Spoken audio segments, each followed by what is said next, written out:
Hello friends. आप सभी का स्वागत है जनता रेलवे की न्यू वीडियो में।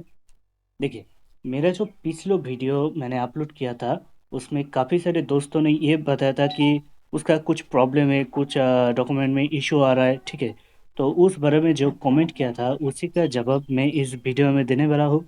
साथ में कुछ इम्पोर्टेंट नोटिस भी है, उसके बारे में भी चर्चा करेंगे। तो चलिए आगे बढ़ते हैं। पहला जो सवाल पूछा गया था उसके बारे में देखते हैं।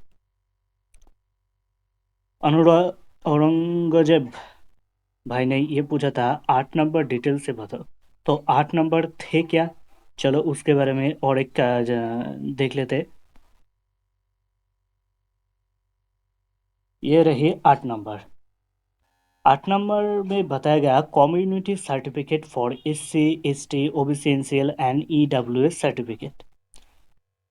अगर आप जनरल से हो तो आपको इन सभी चीज़ों की कोई ज़रूरत नहीं है। ठीक है, अगर आप ST से हो, SC से हो, या OBC NCL हो, या फिर EWS कैटेगरी से आते हो, तो जो फॉर्म आपको दिया गया था, जो CEN फॉर्म नोटिफिकेशन था, उसके अंदर SC के लिए, ST के लिए, OBC NCL के लिए और EWS के एनेक्चर अलग अलग था। ठीक है, उसके हिसाब से फॉर्मेट निकलना पड़ता है।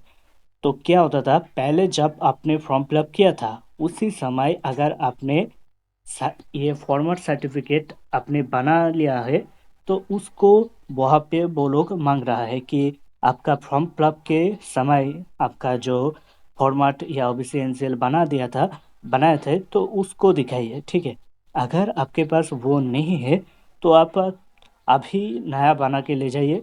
अगर कुछ पूछे, ज़्यादा दिक्कत नहीं करेगा, आप उसको दे देना। चलो पहले मैं आपको वो फॉर्म एक बार दिखा देता हूँ, रुको। तो देखो दोस्तों, ये रही वो नोटिफिकेशन डिटेल CN 2/2024। ठीक है, इधर पहला जो पेज है, आपको ये पहला पेज है, ये पहला पेज नहीं है। ठीक है, आप इसको पहला पेज मत मानना। ओके, आपको पहला पेज जो है ये है 1 नंबर पेज।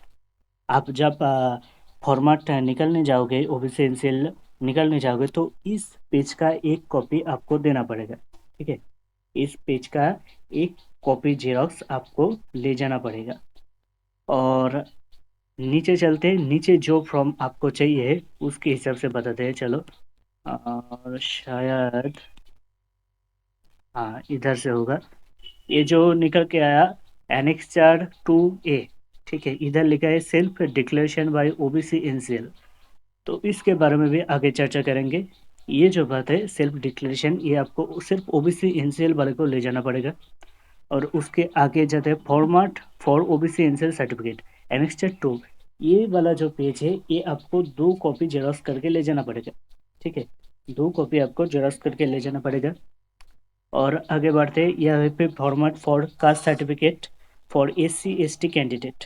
जो SC ST कैंडिडेट है उसको ये फॉर्म फिलअप करके लेके जाना पड़ेगा। तो मैं मेरा जो फॉर्मेट सर्टिफिकेट में निकाला हूँ, मैं आप लोगों को एक बार उसको दिखा देता हूँ। तो असली काम का चीज़ है, मैं थोड़ा बड़ा करके दिखाता हूँ। देखो, इधर मेरा नाम है। इधर जिस SDO से आपने ये फॉर्मेट सर्टिफिकेट निकलने वाला हो, उस SDO का डिटेल्स यहाँ पे दिया है। और ये डेट देखिए 4/4/2024।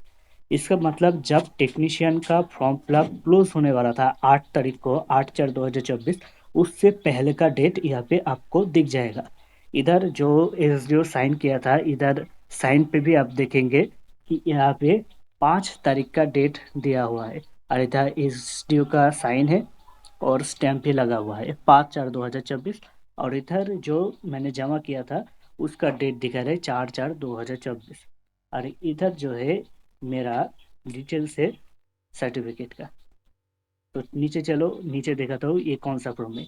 ये देखो, ये ध्यान से देखना। ठीक है, CN 2/2024 टेक्नीशियन, पेज नंबर 32 और 42। तो अगर आपके पास ये पहले से बना हुआ नहीं है तो भाई आप जल्द से जल्द इसे बना लो, बना के डिब्बे में जाओ। वरना वहाँ पे अगर ना लेके जाओगे तो वहाँ पे बहुत सारा दिक्कत होने वाला है। चलो, अब आगे बढ़ते हैं दूसरे क्वेश्चन की ओर। दूसरा क्वेश्चन जो किया गया था, 12 एंड ITI के बीच गैप है 1 ईयर का, तो गैप सर्टिफिकेट एफिडेविट भी मांगेगा क्या? तो देखो दोस्तों, पहली बात, ऐसा मेरे शिफ्ट में तो नहीं हुआ, लेकिन मैंने इसके बारे में मेरा जो दोस्त है, मेरा जिसके पास पढ़ता था कॉम्बाइंड, उससे भी पूछा। तो उन्होंने बताया कि अगर आपका वेल्डर और कुछ ऐसा पोस्ट है, कुछ कोर्स है जिससे सिर्फ 1 साल ही लगता है, अगर वो कोर्स नहीं है, जैसे आपका उसके अलावा फिटर, इलेक्ट्रिशियन, मैकेनिकल जो भी पोस्ट है, वो बेसिकली क्या होता है, वो दो 2 साल का होता है। ठीक है, 2 साल का एक साथ में रिजल्ट आता है। पहली बार आप पहले साल में एग्ज़ाम दोगे, फिर दूसरा साल में एग्ज़ाम दोगे, और एग्ज़ाम के बाद 2 साल का जो मेरिट होगा वो एक साथ आएगा, उसके साथ सर्टिफिकेट भी आएगा। लेकिन आपका फिटर ट्रेड है, मैंने बताया इसका फिटर ट्रेड है, और फिटर ट्रेड में 2 साल ही लगता है। अगर आप जिस कॉलेज से ये सर्टिफिकेट निकाले हो 1 साल में फिटर का, तो उस कॉलेज में जाइए। उस कॉलेज में जाने के बाद वहाँ पे जो प्रिंसिपल है, उससे बताइए कि मेरा ये दिक्कत हो रहा है, तो वो कुछ सर्टिफिकेट या कुछ लिख के दे देगा। फिर उसे ले जाके आप एफिडेविट बना लो, एफिडेविट बना के चले जाओ।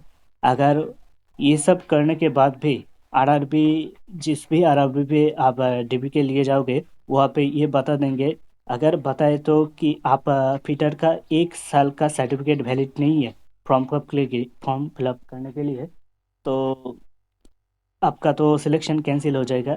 तो इसके बारे में और भी यूट्यूब से वीडियो देखो दोस्तों, फिर अपना डीबी में जाओ।